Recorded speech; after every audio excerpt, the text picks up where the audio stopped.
America आखिरकार Iran के खिलाफ इजरायली हमले में शामिल हो गया है। अमेरिका के राष्ट्रपति डोनाल्ड ट्रंप ने सोशल मीडिया प्लेटफॉर्म पर ईरान पर हमले की पुष्टि की है।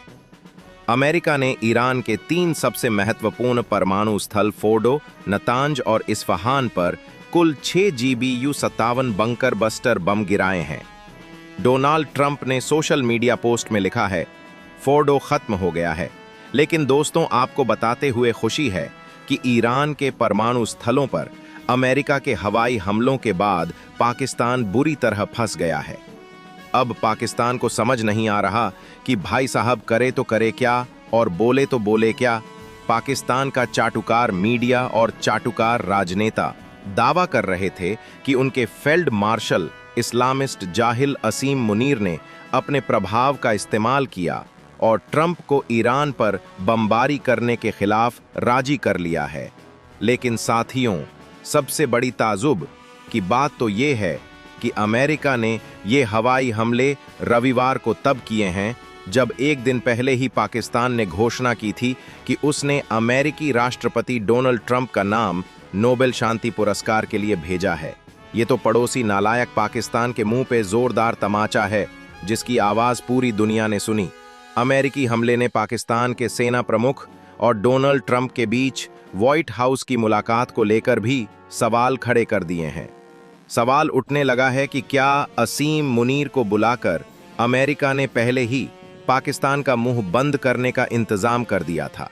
पूरी डेवलपमेंट क्या है समझते हैं वीडियो में, लेकिन आगे बढ़ने से पहले वीडियो को लाइक कर शेयर कर दीजिए क्योंकि ये हमारे लिए बहुत मायने रखता है।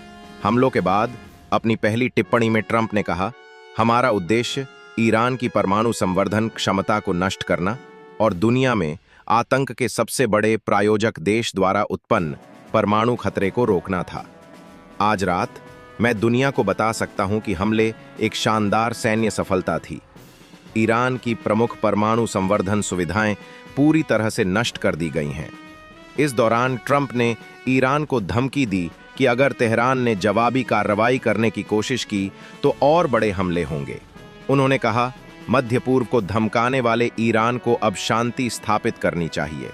अगर वे ऐसा नहीं करते हैं, ट्रंप ने आगे कहा, 40 वर्षों से Iran death to Israel, death to America कहता आ रहा है। वे हमारे लोगों को मार रहे हैं, उनके हाथ उड़ा रहे हैं, सड़क किनारे बमों से उनके पैर उड़ा रहे हैं। उनके जनरल कासिम सुलेमानी ने बहुत से लोगों को मार डाला। मैंने बहुत पहले ही तय कर लिया था कि मैं ऐसा नहीं होने दूंगा। इधर ईरानी टीवी एंकर ने दावा किया कि अमेरिका के हवाई हमले में फोर्डो परमाणु सुविधा की प्रवेश और निकास सुरंगों को ही क्षति हुई है। उन्होंने कहा कि फोर्डो में मुख्य सुविधा को नुकसान नहीं पहुंचा है। सरकारी टीवी ने कहा, युद्ध अभी शुरू हुआ है मिस्टर ट्रंप, अब आप शांति की बात करते हैं। हम आपके साथ इस तरह से निपटेंगे कि आपको लापरवाही के परिणाम समझ में आ जाएंगे। आपको बता दें, अमेरिका के हमले के कुछ घंटे पहले ही ईरानी रक्षा मंत्री अजीज नसीरजादे ने अमेरिका को हमला करने पर गंभीर अंजाम की धमकी दी थी। ईरानी रक्षा मंत्री ने कहा, सभी अमेरिकी ठिकाने हमारी पहुंच में हैं और अगर अमेरिका हमला करता है तो हम उन्हें साहसपूर्वक निशाना बनाएंगे। मध्य पूर्व में मौजूद अमेरिकी ठिकानों पर वर्तमान में लगभग 40,000 अमेरिकी सैनिक काम कर रहे हैं, जो सामान्य से 10,000 ज्यादा हैं। ये ठिकानों ईरान की मिसाइलों की सीधी जद में हैं। हम सीधे पहले उन पर हमला करेंगे और अमेरिका को अपने किए की सजा देंगे। चलिए अब वापस आते हैं कहानी में। पाकिस्तान तेहरान को अपना इस्लामिक भाई कहता है और अब उसी भाई के खिलाफ अमेरिका ने हमला बोल दिया है। खास बात है, राष्ट्रपति ट्रंप को इस्लामाबाद शांति का मसीहा बता रहा था। असीम मुनीर से मुलाकात के बाद तो पाकिस्तानी मीडिया ने इस्लामाबाद और वॉशिंगटन के संबंधों के बारे में बढ़ा चढ़ाकर दावे शुरू कर दिए थे। यहां तक दावा कर दिया गया कि असीम मुनीर ने अमेरिका को ईरान पर हमला न करने के लिए मना लिया है। वहीं रक्षा विशेषज्ञ सुशांत सरीन ने एक्स पर लिखा, 2 दिनों से पाकिस्तान का चाटुकार मीडिया और चाटुकार राजनेता दावा कर रहे थे कि उनके फील्ड मार्शल इस्लामिस्ट जाहिल असीम मुनीर ने अपने प्रभाव का इस्तेमाल किया और ट्रंप को ईरान पर बमबारी करने के खिलाफ राजी किया। और मध्यस्थ की भूमिका निभाने जा रहे थे। पता चला कि सुन्नी चरमपंथी मुनीर पूरी तरह से शिया राज्य के खिलाफ अमेरिका को पूर्ण समर्थन देने का आश्वासन देने के लिए तैयार था। पाकिस्तान के रक्षा विशेषज्ञ बाकिर सज्जाद ने कहा, पाकिस्तानी नेतृत्व और विदेश मंत्रालय की दुविधा दयनीय है। अब ये देखने लायक होगा कि वे डोनाल्ड ट्रंप को नोबेल शांति पुरस्कार के लिए नामांकित करने से लेकर ईरान पर अमेरिकी हमलों की निंदा करने तक एक दिन में कैसे अपना रुख बदल लेंगे।